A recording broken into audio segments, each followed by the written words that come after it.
Il y a notamment les décolteurs dans la vallée de l'Arve. Ils fabriquent des pièces mécaniques qui permettent à l'ensemble de fonctionner dans de bonnes conditions. Il y a également des spécialistes dans le traitement de surface, parce que les pièces mécaniques justement sont soumises à rude épreuve par le frottement, par la chaleur, par le froid, par l'usure, par la rouille aussi. Donc ces pièces, il faut les protéger. C'est le travail des spécialistes du traitement de surface. Nous sommes allés justement à Bonneville, dans les locaux de l'entreprise Canigen. Regardez plutôt. Donc la ligne dans sa globalité, donc commence par des postes de dégraissage, ensuite des postes de rinçage, puis on va retrouver les postes de décapage, des postes de rinçage avant de plonger les tonneaux dans les cuves du bain de nickel. Ensuite on va les rincer, puis les sécher, et elles reviendront donc au point de départ. Nous sommes à Bonneville, sur le nouveau site européen du groupe Canigen. Il y a un an environ, ce groupe belge, numéro 2 européen du traitement de surface, a investi plus de 4 millions d'euros au cœur de la vallée de l'Arve et aux côtés des donneurs d'ordre que sont les industriels décolteurs. Auparavant, les pièces à traiter partaient en Belgique pour l'unité de Genk, au nord-est de Bruxelles, avant de revenir. À présent, plus de déplacements inutiles et surtout beaucoup plus de proximité avec les industriels de la vallée. 8 personnes travaillent ici, dont Nicolas Louvard, le responsable de production, en particulier de cette chaîne automatique de traitement unique en Europe. La gamme de traitement commence par un dégraissage chimique, un dégraissage alcalin. Donc là, on a 4 postes disponibles. Ensuite, les tonneaux sont rincés, puis activés dans un bain de décapage, donc un bain d'acide. Ensuite, on va avoir des rinçages, puis les tonneaux vont être emmenés directement dans la cuve principale, la cuve de nickelage.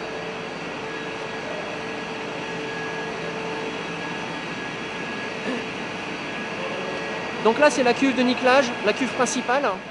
Canigen signifie Catalytic Nickel Generation.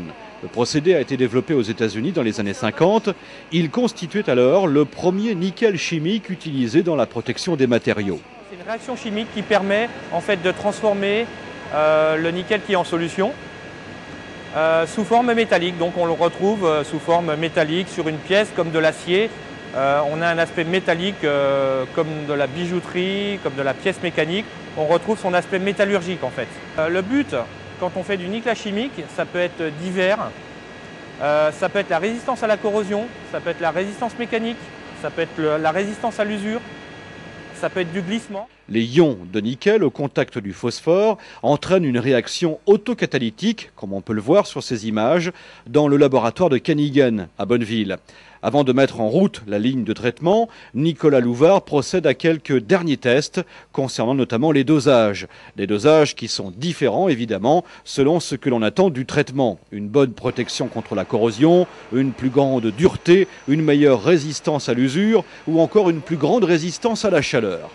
Pour beaucoup, les pièces qui transitent par cette unité de traitement sont des pièces automobiles, des pièces de système ABS et ESP qui, en tant que système de sécurité dans nos voitures, nécessitent beaucoup d'attention. Les contrôles sont donc rigoureux, contrôle à la réception, autocontrôle en cours de production et puis le contrôle final. C'est des pièces qui ont été nickelées, donc on a ce qu'on appelle une défautech, une panoplie de défauts, c'est-à-dire ce qui est acceptable et ce qui ne l'est pas. Donc il y a plusieurs types de défauts, d'aspects qui sont pas forcément visibles à l'œil nu. Donc on est obligé de faire des agrandissements à peu près de 16 fois pour pour détecter ces défauts-là. Et ces défauts-là ne sont pas acceptés par le client. Donc on a un système de verrouillage ici au niveau du laboratoire contrôle. Le revêtement, si par exemple on a des taches, ces pièces-là sont non conformes.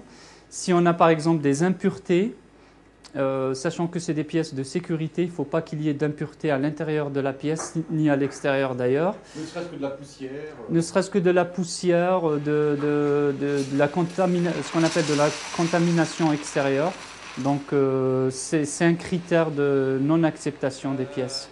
La traçabilité est l'une des clés de voûte du système. La moindre opération est répertoriée, enregistrée, de l'arrivée de la pièce jusqu'à son retour chez l'industriel décolteur. On est capable de retrouver pour chaque lot traité les conditions dans lesquelles il est passé, aussi bien les conditions de température que des conditions de concentration, de temps, et on peut le ressortir. C'est effectivement une traçabilité qui est offerte par cette machine.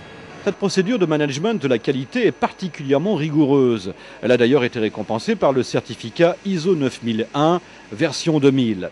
Prochaine étape pour les responsables de Cannigan Bonneville, une certification encore plus pointue, l'ISO TS 16949 spécifique à l'industrie automobile. Et puis enfin, le certificat ISO 14001 lié à la protection de l'environnement.